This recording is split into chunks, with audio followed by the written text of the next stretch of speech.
O tema que eu vos trago hoje são os transtornos alimentares, sendo que o termo mais correto a designar são perturbações do comportamento alimentar.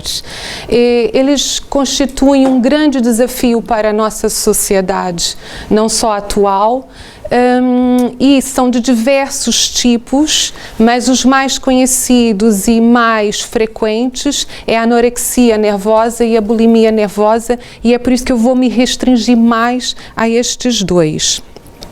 Segundo dados da Euronews, 16 milhões de pessoas em todo o mundo sofrem de algum tipo de perturbação do comportamento alimentar, mas estimativas mundiais dizem que são mais de 70 milhões.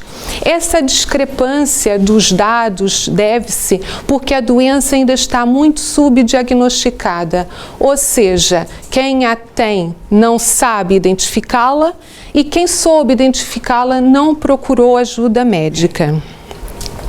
Em Portugal, encontrei um estudo efetuado ao longo de 15 anos por um grupo de investigadores do Centro de Investigação de Tecnologia em Serviços de Saúde, que fizeram em conjunto com a Faculdade de Medicina do Porto, e eles concluíram que houve mais de 4.000 hospitalizações só sobre destas perturbações. Além do mais, eles também dizem que esses dados incluíram todos os hospitais de Portugal continental. E aqui já podemos ter a noção da urgência de fazer essa educação a este nível. Na base dessas hospitalizações estiveram a anorexia e a bulimia, sendo que só 27% é que ficou incluído, digamos assim, todos os outros tipos de perturbação do comportamento alimentar. Em termos mundiais, 1 em cada 5 crianças ou adolescentes apresentam um sinal deste problema, mas sendo mais frequente nas meninas que nos meninos. Também é mais frequente nas mulheres, e ainda naquele estudo português, verificou-se que elas representam cerca de 87% dos casos, que não está longe, aliás, até está muito equiparado às estatísticas a nível mundial, em que elas representam 89% dos internamentos. Mas o número a nível de homens, digamos assim, diagnosticados, tem vindo a aumentar em todo o mundo. Inclusive, são eles que têm o maior risco de apresentar a doença com gravidade e maior risco de morte. E isso ocorre por quê? Porque a doença ainda está muito estereotipada no gênero feminino. Também, ainda naquele estudo português efetuado, foram registrados cerca de 229 casos de tentativas de suicídio. E aqui assusta um bocado estes números, não é? Daí também a urgência de se falar cada vez mais neste assunto, a fim de despertar a população para os tais sinais ou comportamentos de risco. Até porque, segundo os investigadores, para esta estatística só entraram aqueles que foram admitidos vivos nos hospitais, porque aqueles que efetuaram o suicídio não entraram para esta contabilização, o que quer dizer que o número ainda é muito mais elevado. Para além disso, são consideradas as doenças psiquiátricas mais mortais a nível mundial, com uma pessoa a morrer a cada 62 minutos. Então, além disso, também, por outro lado, quanto mais tarde ela for diagnosticada, mais difícil será o tratamento e a cura, obviamente. Daí, urgência de fazermos uma educação para a saúde mental, inclusive até nas escolas, de forma a que se consiga identificar quais são os comportamentos de risco. E sobre os comportamentos de risco, quais serão os sinais de alerta? Será que o nosso corpo fala? Dr.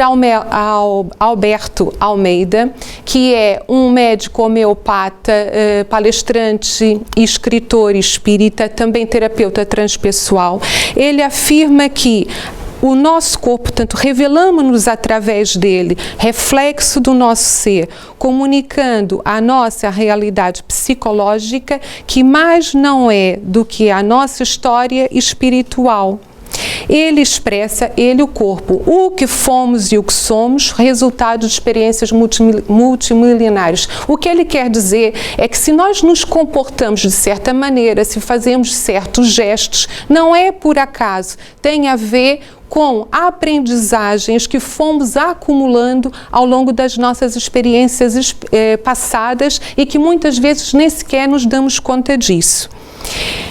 Também é através do nosso corpo que expressamos o que sentimos, ou seja, a forma como nós nos sentimos em relação ao nosso corpo será um sinal de alerta.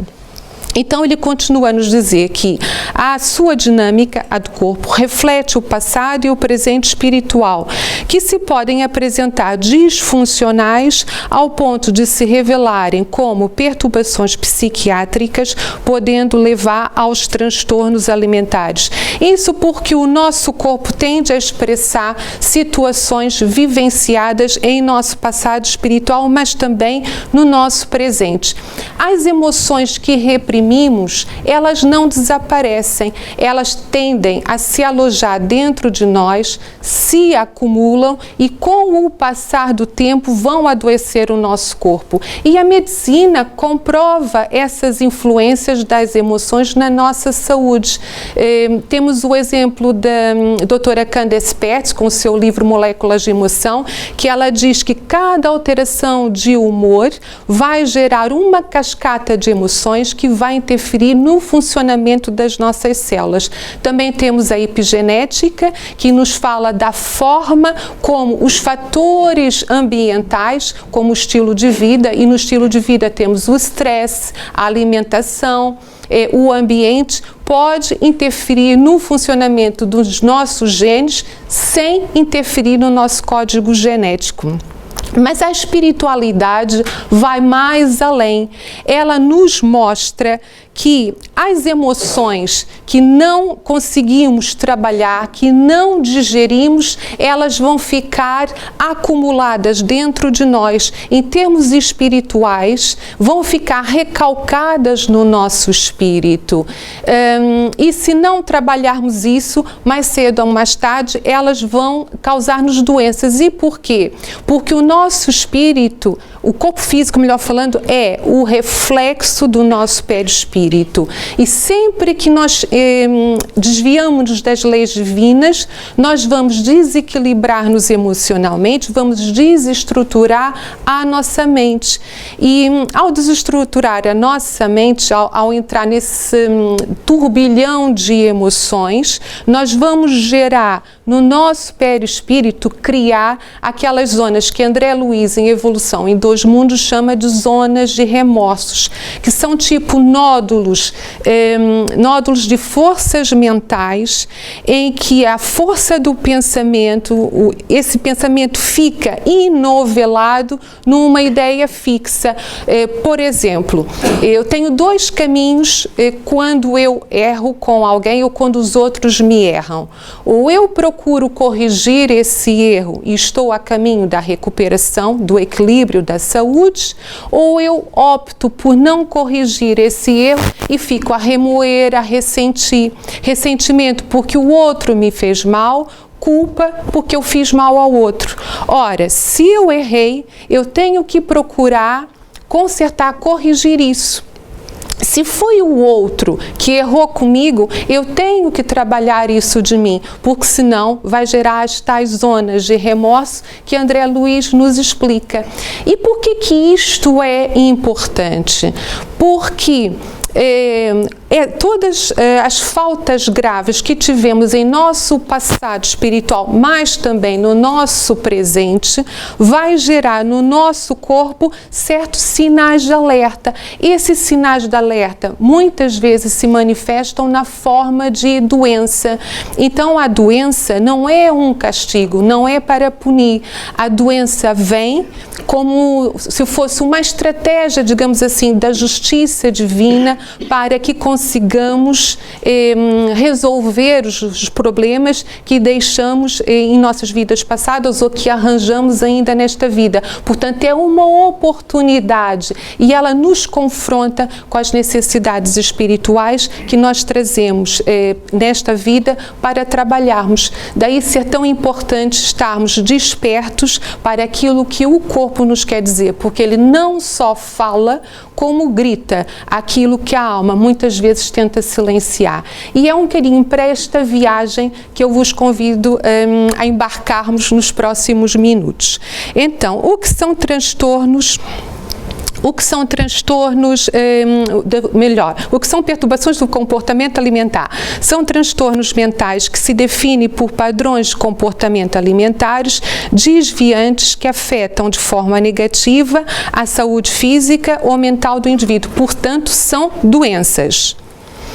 Podem ser incluídos no espectro obsessivo-compulsivo, juntando-se assim a outras patologias psiquiátricas, ou seja, ela está muito bem detalhada no Código Internacional de Doenças. O termo anorexia, agora falamos um bocadinho da anorexia e da bulimia. O termo anorexia vem do grego mais orexis, que quer dizer ausência de apetite, ou seja, falta de vontade de comer ou de sentir fome. É um transtorno psicológico caracterizado pela perda de peso intencional que é induzida e mantida pelo doente. No início do século XX, a anorexia só era estudada do ponto de vista endocrinológico. Só depois dos anos 30 que ela passa a ser estudada do ponto de vista psicológico. Portanto, não tem assim tantos anos. Agora, como é que quais são os sinais, quais são os alertas? Ela caracteriza-se pela perda de apetite, jejuns restritos ou indução a vômitos. Eles têm um grande medo, um pavor mesmo de ganhar peso, tentam manter a silhueta segundo o padrão pré-estabelecido de beleza pela intrusão persistente de uma ideia, digamos, fixa, supervalorizada. Também há que referir que às vezes o termo anorexia aparece associado ao estresse ou às doenças temporárias, tipo gripe e infecções agudas, ou em outros casos associadas a doenças crônicas e graves, como é o caso da depressão e do cancro, mas também associada ao uso de medicamento, e aí não tem nada a ver com transtornos psicológicos, é um efeito secundário chamado anorexia medicamentosa. E, normalmente estes indivíduos impõem-se a pesarem, a terem um peso inferior a 85% do peso expectável ou um IMC inferior a 17,5. O IMC é o índice de massa corporal, que é calculado através de uma fórmula que é o meu peso em quilos a dividir pela altura em metro quadrado. E isso vai nos dar um valor. Este valor depois será aplicado à tabela e pela tabela eu posso ter a noção se o meu peso é adequado à minha estatura ou não, se está muito acima ou se está muito abaixo. Também, normalmente eles têm um alto grau de distorção da própria imagem e também têm uma negação da vida afetiva sexual, portanto problemas relacionais que vamos falar mais à frente. Quais são os sintomas? Normalmente são indivíduos que têm uma dieta muito restritiva, muito radical, também normalmente tendem a ter uma prática excessiva de exercícios físicos numa tentativa de perder peso. E nem sempre pode haver ou não, compulsão alimentar e atos de purgação. A compulsão é um comportamento em que o indivíduo não é capaz de controlar.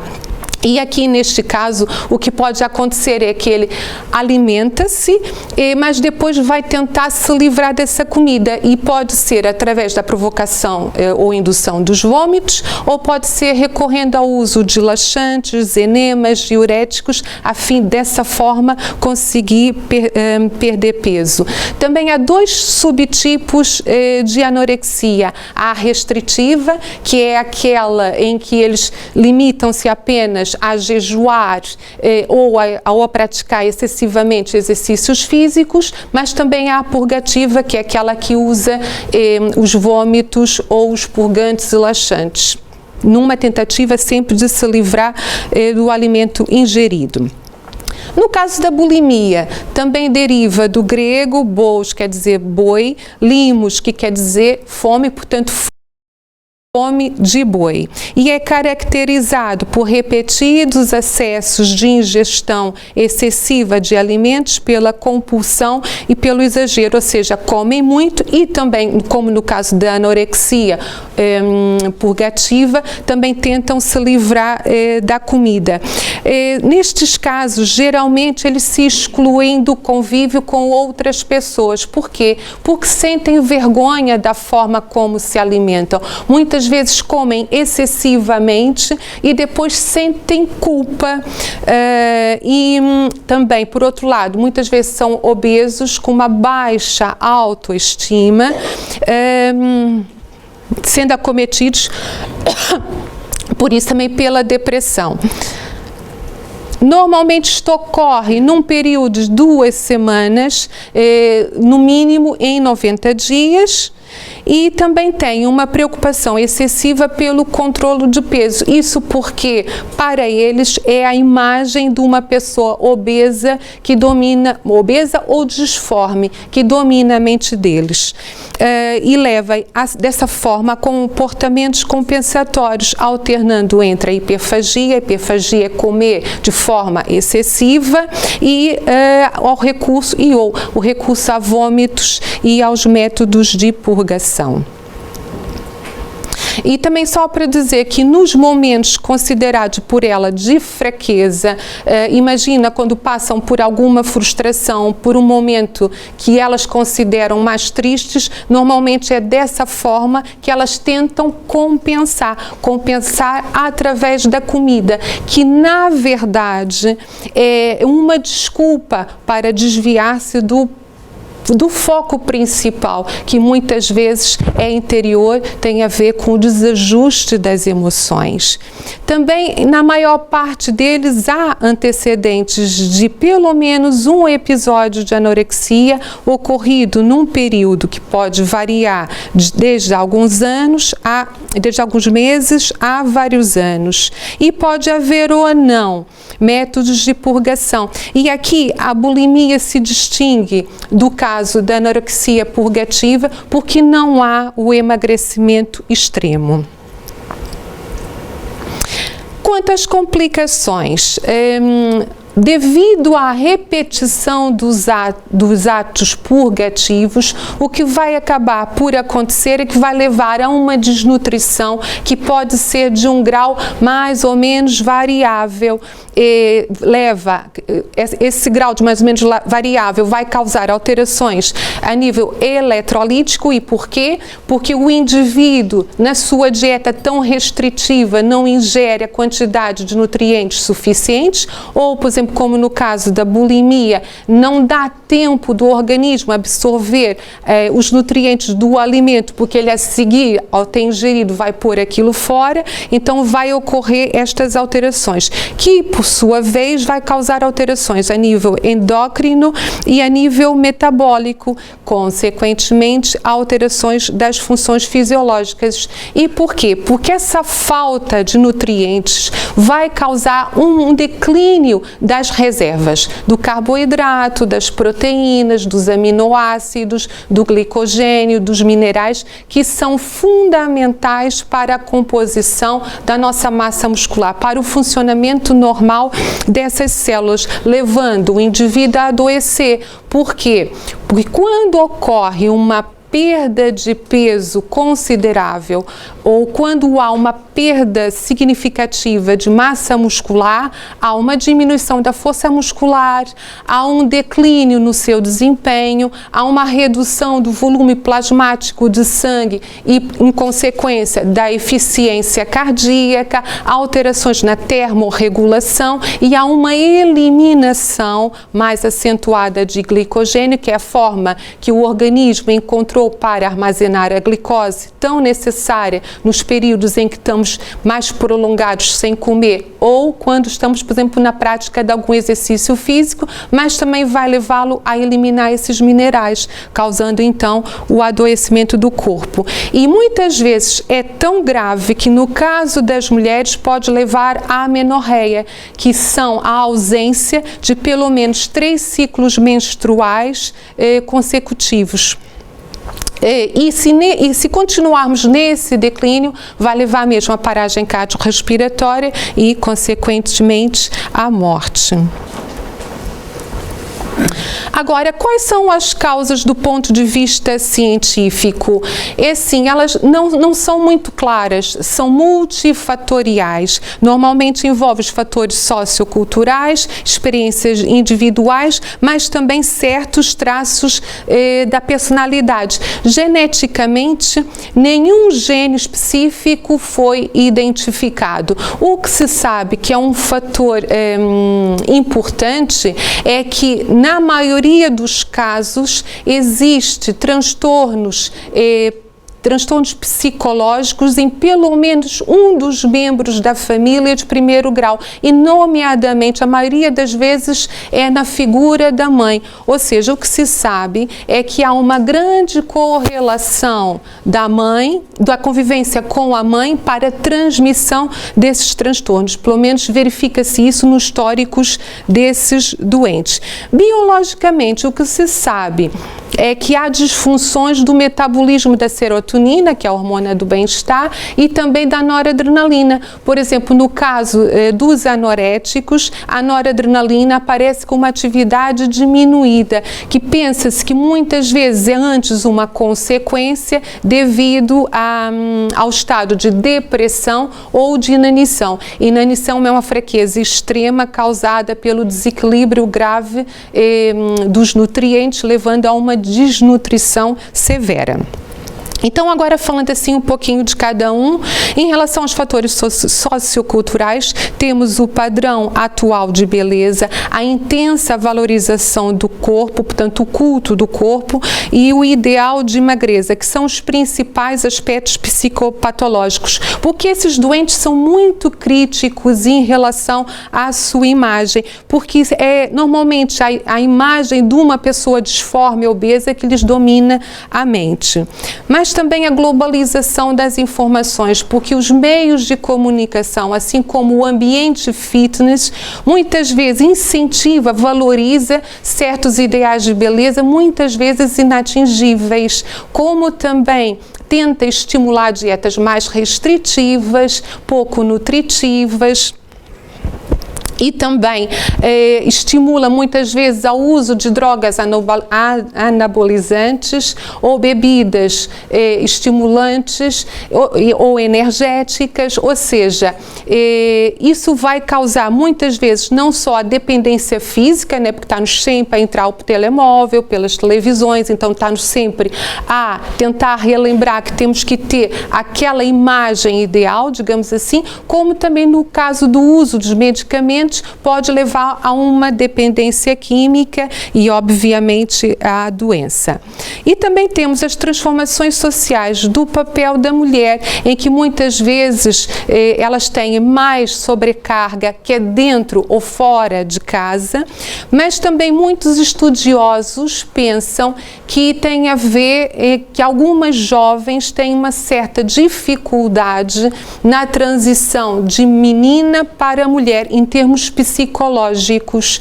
Isso porque o seu sistema de comunicação de menina ainda é muito deficitário e muitas vezes nessas idades elas sentem pressão, não conseguem muito bem fazer esse reajuste emocional e daí muitas vezes terem a noção de que a sociedade lhes impõe uma certa magreza, uma certa beleza, uma certa submissão. E isso acontece com maior incidência em pessoas emocionalmente frágeis, mas também bastante influenciáveis. Em termos de experiências individuais, elas estão quase sempre, aliás, como se pode ver até aqui, associadas a uma disfunção emocional, que muitas vezes tem a ver na dinâmica familiar, na escola, no trabalho, em qualquer outra área que pode ser da vida social. Então, por exemplo, as experiências traumáticas sexuais vão predispor estes indivíduos, assim como certos traumas infantis com críticas constantes sobre o padrão corporal. Normalmente, nos anoréticos, são famílias muito autoritárias. No caso da bulimia, muitas vezes são famílias muito negligentes, em que há um ambiente familiar pouco estimulante, muito restritivo, com grandes exigências em relação ao comportamento da criança e isso causa-lhe frustração. Ela, como criança, ainda não sabe muito bem lidar com essa pressão de exigências, mas também muitas vezes não tem o retorno dos adultos para preencher essas necessidades, as suas necessidades de intelectualidade e de desejo de carinho. Daí também ter a ver com problemas relacionais, que no caso das crianças muitas vezes tem a ver com os problemas com os seus próprios pais, portanto conflitos no seu ambiente doméstico, como também no caso de certos adultos, muitas vezes serve para desviar a atenção de certos relacionamentos conjugais tensos existentes em seus lares. E, segundo alguns estudiosos, esses sintomas, no caso dos anoréticos, ajudam, digamos assim, será para compensar a que esses doentes se mantenham na infância, sem conseguirem desenvolver a individualização e o amadurecimento, pelo atraso no desenvolvimento endócrino e psicológico que isso provoca. No caso dos sintomas bulímicos, é uma tentativa de controle dos padrões alimentares como forma de controlar os sentimentos negativos gerados pelo trauma com a compensação, ainda que doentia, da manutenção de um padrão de beleza. E dessa forma eles vão impactando os relacionamentos.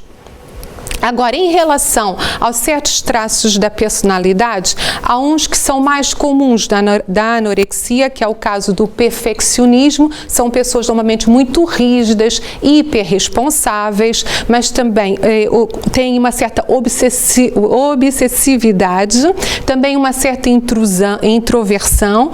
No caso da bulimia, são mais indivíduos com um mau humor constante, traduzido por uma certa irritabilidade, a compulsão, o tal comportamento que não se consegue controlar, que normalmente quando há compulsão não se verifica só na área alimentar, muitas vezes se verifica essa impulsividade emocional em outras áreas da vida social, também a depressão. Agora, comum aos dois temos a ansiedade, a baixa autoestima, porque são indivíduos que normalmente sentem uma certa inferioridade constante.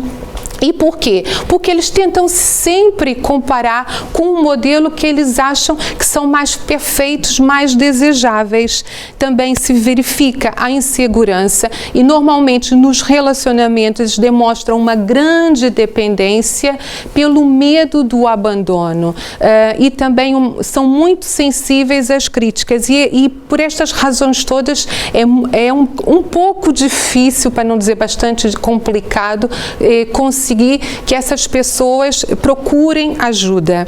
E também temos a vigorexia, que é a distorção da imagem corporal que a pessoa tem, que vamos falar mais à frente. Outro traço comum dos transtornos alimentares são os transtornos do self, ou seja, aqui já entrando um bocadinho mais na área da psicologia, que são os transtornos do eu profundo. É quando as necessidades narcisistas, que narcisistas são aquelas pessoas que nutrem uma grande paixão pela sua própria imagem, são genuínas e os seus atos não são atendidos. E é um mecanismo de substituição para fazer face às carências íntimas da pessoa. Por quê? Porque uma forma fácil de controlar seu peso, de controlar sua imagem, é por meio de sacrifícios alimentares.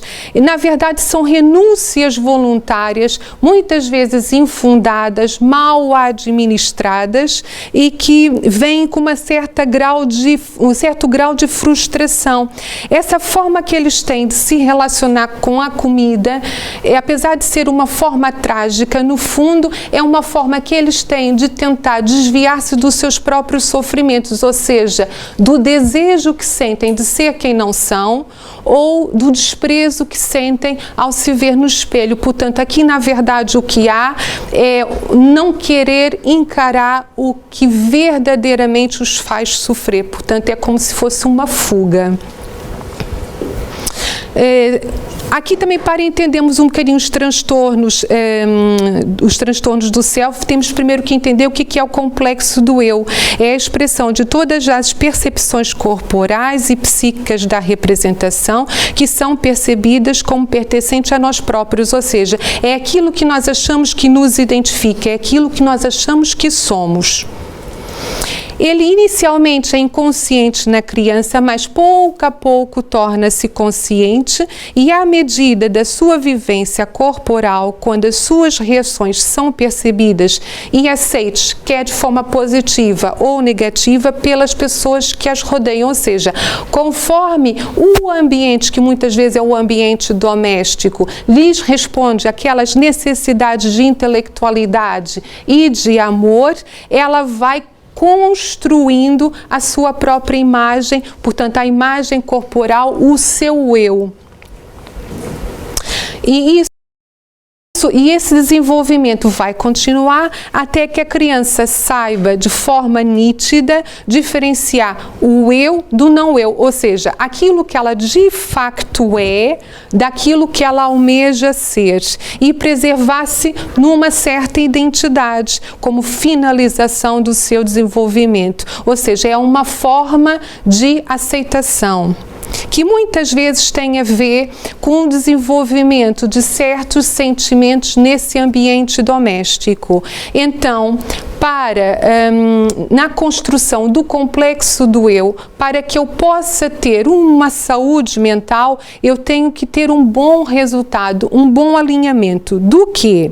Do eu, do ego, que é o centro da personalidade transitória, como chama Jung, do self. E o que é o self? O self é o nosso eu profundo. Isto é interessante, é o nosso imago Dei, é a imagem de Deus em nós. Porque cada um de nós, né, e vamos ver isso na visão espírita, trazemos essas sementes, né, de Deus em nós, trazemos que são aquelas virtudes que nós temos que desenvolver, que para isso que também o Evangelho nos ensina a desenvolver o potencial que Deus depositou em cada um de nós. Portanto, ele naturalmente, o nosso self, vai nos impulsionar a esse alinhamento para que possamos atingir a tal saúde mental. Portanto, isto ocorre à medida que a experiência externa, ou seja, à medida que vamos vivenciando, há de coincidir com o meu querer mais profundo, mesmo que não tenhamos consciência disso. E a maior parte das vezes não temos essa consciência, mas há algo dentro de nós que nos impulsiona para esse alinhamento, mesmo que não tenhamos isso em conta. Então, um dos traços comuns, como já falamos lá atrás, da anorexia e da bulimia é a vigorexia. E o que é isso? É a imagem corporal, não é um reflexo do que se vê no espelho, e sim o reflexo do nosso mundo interior, que reflete certos desajustes externos. Portanto, a imagem corporal é uma representação mental que um indivíduo tem de si mesmo. Por exemplo, no caso dos anoréticos, mesmo quando eles veem as suas fotos, eles não conseguem se aperceber magérrimos, porque lá está, o que lhe está na mente é a imagem de uma pessoa obesa e disforme, daí negarem constantemente essa magreza. E é por isso que é muito difícil, porque é preciso treinar, tentar desenvolver essa imagem distorcida que eles têm deles mesmos. Por isso a imagem corporal vai depender do quê? Vai depender da autoestima e da confiança. E essa boa autoestima e confiança vem de uma mistura alquímica de fatores como a vulnerabilidade psicológica, somada ao tal ambiente, que muitas vezes é o ambiente familiar, acolhedor e transparente. Portanto, se o ambiente for de amor, de compreensão, sem segredos, acaba pela criança conseguir ter essa imagem de forma mais saudável, digamos assim. E é por isso que é tão importante essa positividade nas primeiras relações, porque são as mais significativas, são aquelas que nós levamos para a vida adulta. E daí também ser importante as crenças familiares não serem tão rígidas, tão castradoras, mas serem mais flexíveis.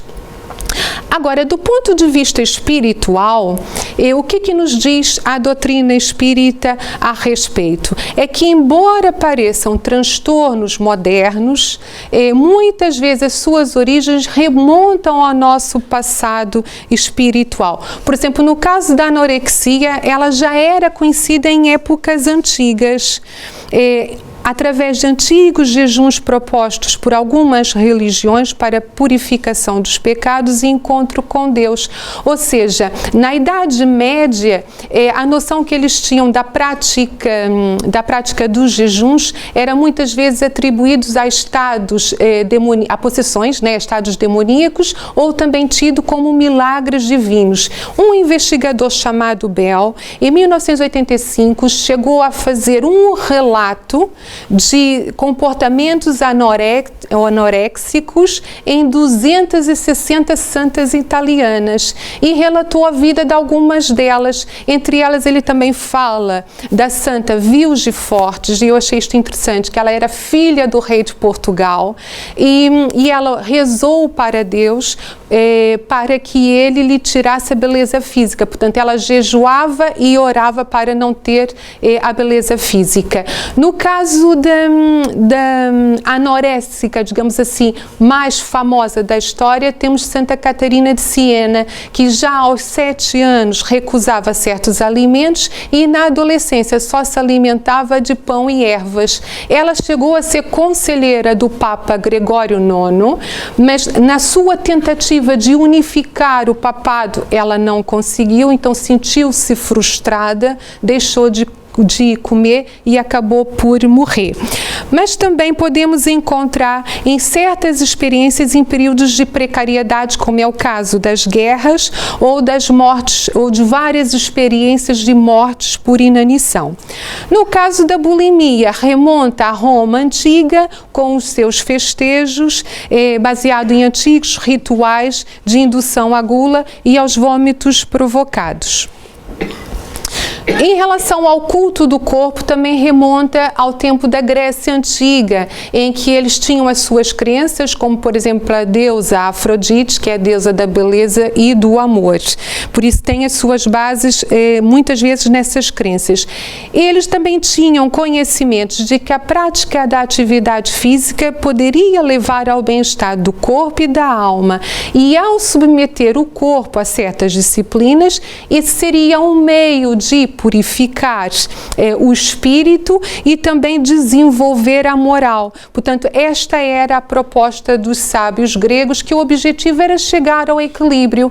E eles estavam certos, porque segundo os orientadores espirituais, o que acontece é que nós abusamos daquilo que nos rodeia, ou usamos mal aquilo que temos à nossa disposição, ou seja, usamos o lícito, que é o alimento, a bebida, o desporto, de forma ilícita.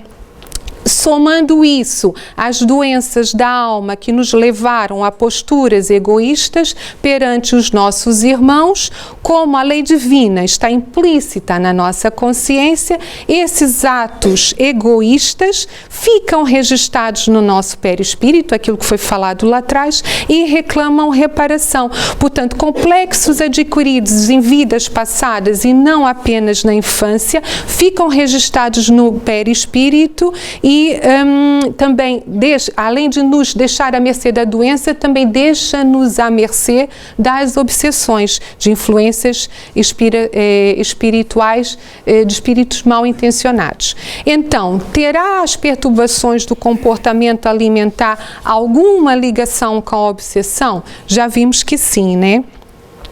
Pelo processo auto-obsessivo, como em todos os transtornos mentais e afetivos.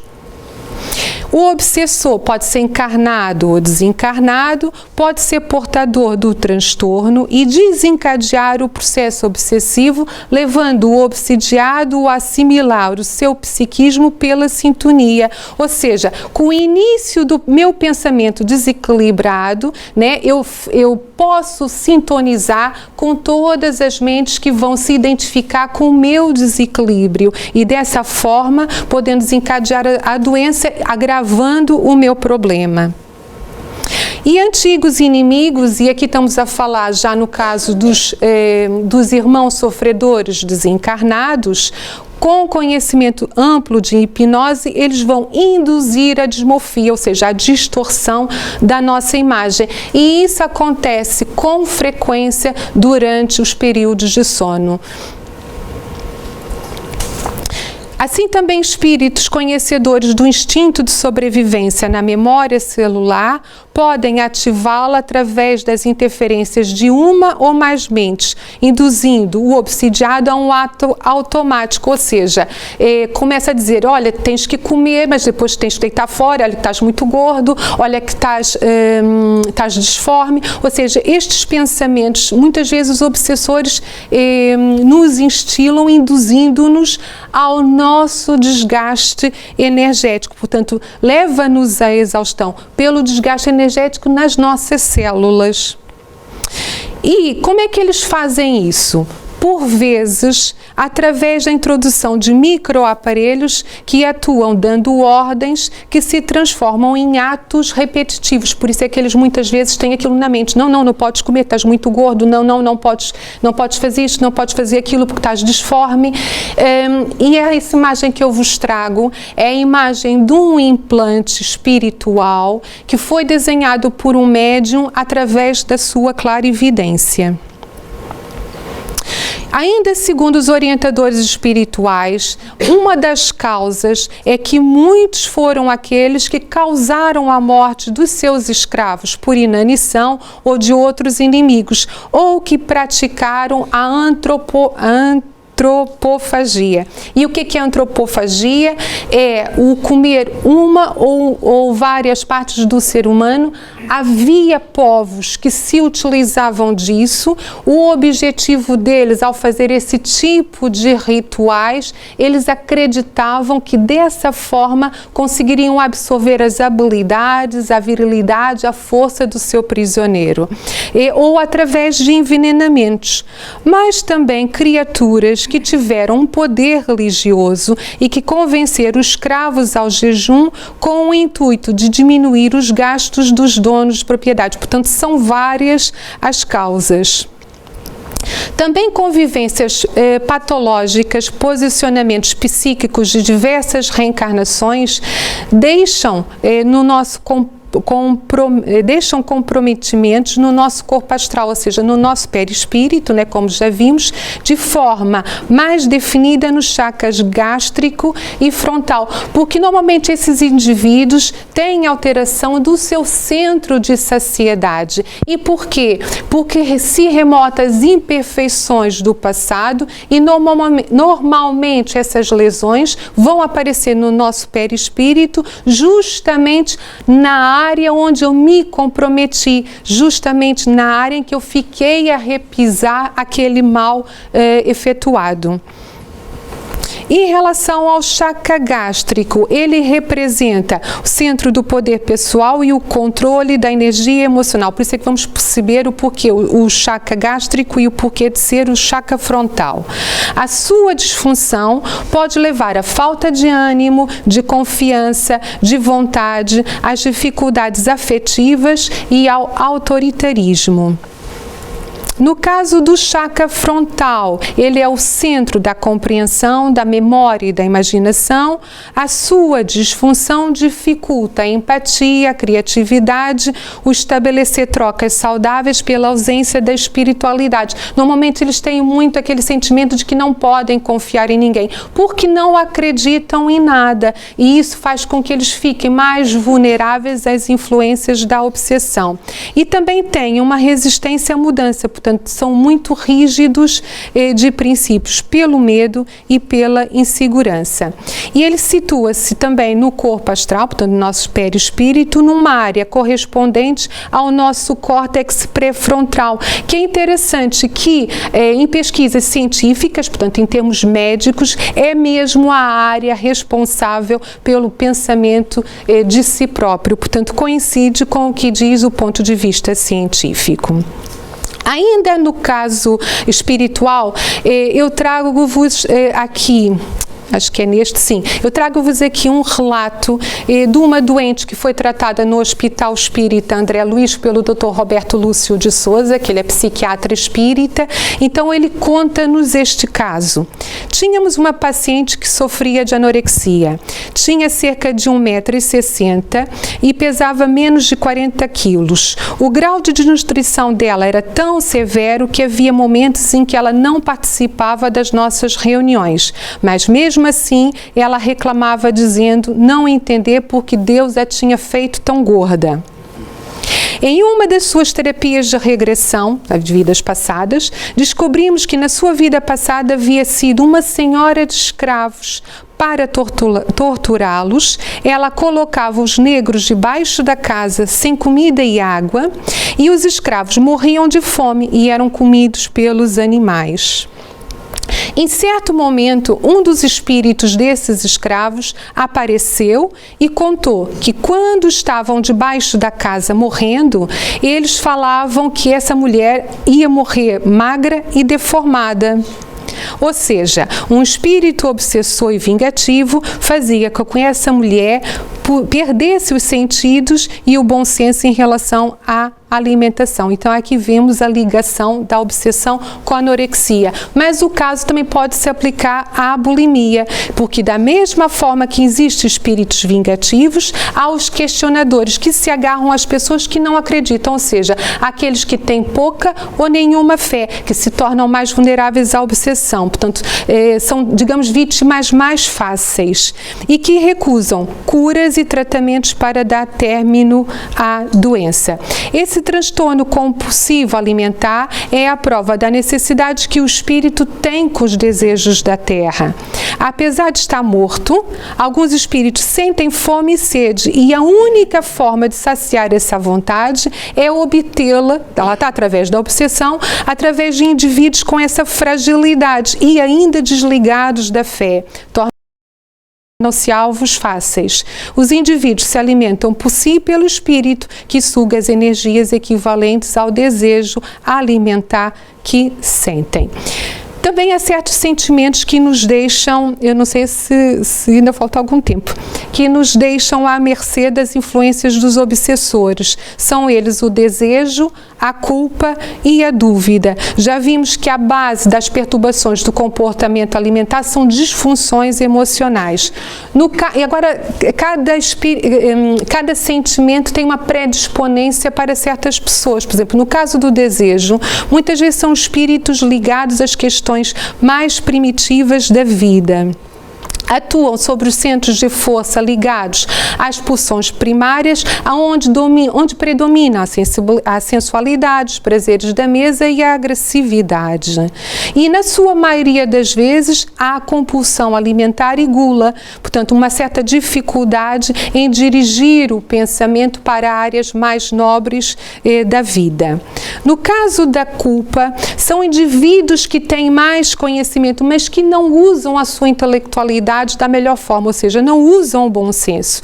São hábeis intelectualmente, mas agarrados às emoções primitivas. Eles não agem pelo instinto, mas a sua emotividade ainda é muito básica, muito primitiva. Portanto, muitas vezes usam-se das paixões para se poderem justificar certos comportamentos, certos atos. Usando dessa forma os centros cardíacos e laríngeo como uma forma inferior de se exprimir. E fecham-se no remorso, optando muitas vezes por formas de castigo ou de autopunição. No caso da dúvida, são indivíduos mais racionais, mas que não usam também esse bom senso. Recusam de forma racional a não aceitar as provas da vida como instrumentos de crescimento.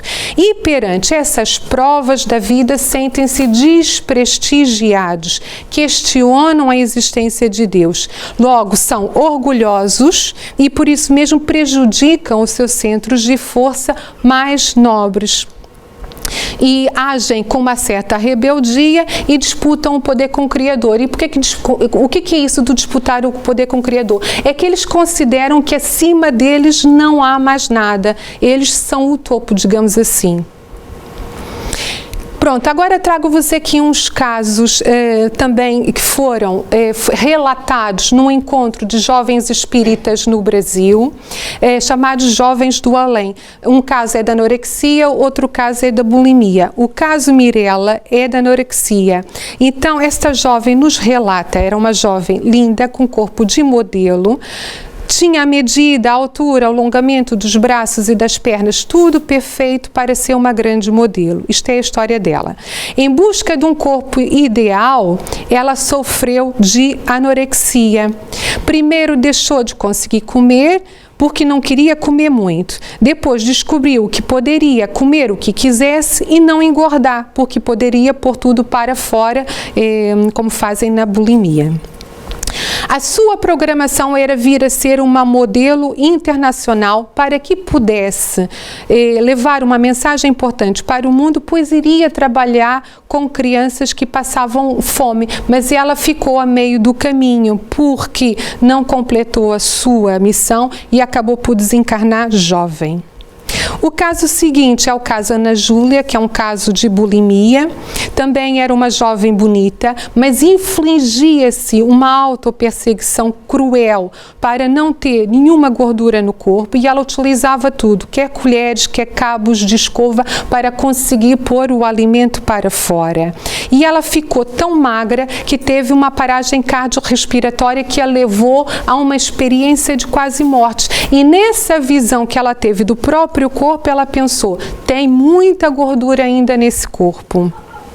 Queria manter um corpo esquálido pela viciação da mente no distúrbio da imagem. Quanto mais magra estava, mais gorda ela se sentia. E, infelizmente, são os espíritos que dizem, e que é verdade, nos hospitais é cada vez mais frequente o casos como este, em que recorrem em paragem cardiorrespiratória ou por complicações associadas à anorexia e à bulimia. Também desencarnou jovem por complicações associadas à bulimia. E aqui qual é a reflexão desses casos? O que o Espírito nos diz é que o problema é que o nosso foco, o nosso esforço, o nosso trabalho está na direção errada, porque dentro de nós, no nosso íntimo, o que nos falta é um sentido. O que existe é um vazio existencial e a falsa sensação ou intenção de o preencher. E foi o que aconteceu com Ana Júlia e com Mirella ao longo das suas vidas. Ana Júlia passava 3 horas no ginásio para preencher o vazio e não o conseguia fazer, porque na verdade, quando ela realizava os exercícios, ela estava a correr da própria vida, ou seja, era uma fuga do verdadeiro problema que ela tinha. Desencarnaram precocemente, destruindo a sua programação reencarnatória e toda a colaboração que elas poderiam trazer para a família, para a sociedade. E no plano, elas quando apresentaram, elas em espírito, né, através da psicografia, quando foi relatado esses casos, foi em 2013, sabiam-se que ela tinha um estado no plano espiritual em recuperação e que já se preparavam para reencarnar, portanto, possivelmente até já estão reencarnadas. Agora, qual é o tratamento médico? É multidisciplinar, envolve acompanhamento médico, nutricional e psicológico e visa uma abordagem integral do ser, não enfocar o ato de comer, trabalhar a questão da vaidade, procurar reeducar a alimentação, mas também procurar auxiliar, reeducar o sentido da vida. Também recorrer a terapias de grupo, pois que favorecem naquela construção da sua individualização, da sua imagem corporal. Portanto, o outro como espelho, digamos assim, trabalhar a família, portanto, criar um espaço para que nesse ambiente se revejam como é que são as relações, essas relações no ambiente doméstico, e pode ser necessário o uso de medicamentos. Aqui só queria chamar a atenção que muitas vezes os medicamentos e a psicoterapia é muito mais virada para certas comorbidades, como a depressão, como a ansiedade, e não tanto para tratar as perturbações do comportamento alimentar. Qual é o tratamento espiritual? A prece, o estudo, a fluidoterapia, a assistência aos necessitados e a desobsessão, que vai favorecer a organização energética, facilitando a abertura e a aceitação para a mudança. Também procurar desenvolver a fé e a força de vontade e, sobretudo, o mais importante, a nossa transformação moral, porque vai levar porque se não fizermos isso, irá levar ao desvio da energia vital do nosso organismo para essas áreas doentes e comprometendo a nossa existência. Estudos demonstram que se o problema surgir na adolescência é mais fácil tratar do que na vida adulta. E é importante também termos em conta que é necessário reconectar a criatura para o Criador, porque saúde é a real conexão criatura-criador, e a doença é o contrário momentâneo disso, que é para que haja o tal alinhamento do ego com o self.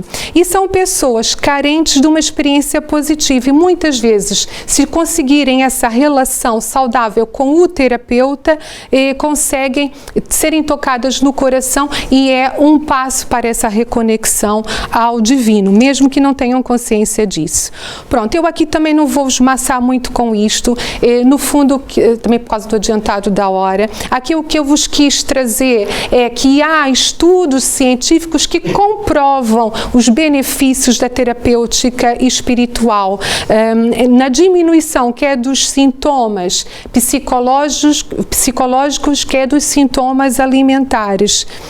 Pronto, se calhar vou passar um bocadinho mais à frente, porque no fundo vão todos dizer o mesmo, que maiores níveis de espiritualidade e que o tratamento espiritual diminui os sintomas e nos deixa menos propensos a esses distúrbios, ou se nós utilizarmos esses tratamentos, com mais facilidade serão tratados. No fundo é um bocado isto que quer dizer. E para terminar, que também não quero vos maçar mais, o convite de Jesus é para que cuidemos do nosso jardim, porque o total alinhamento do ego com o self nós constatamos com Jesus quando ele nos diz: eu e o Pai somos um, e afirma ser o caminho. Então a proposta que Jesus nos faz é para que despertemos a nossa autoconsciência. Para isso é necessário que eu cuide do meu jardim. E como é que cuidamos do nosso jardim? Procuramos retirar as ervas daninhas que representam os nossos vícios da alma, que nos vão estacionar e nos vão levar muitas vezes àquele vazio existencial. Então a reflexão que eu tenho que ter é: o que eu preciso mudar na minha vida de forma que floresçam as sementes que eu semeei e que as árvores deem esses frutos? É essa a reflexão que Jesus muitas vezes nos pede.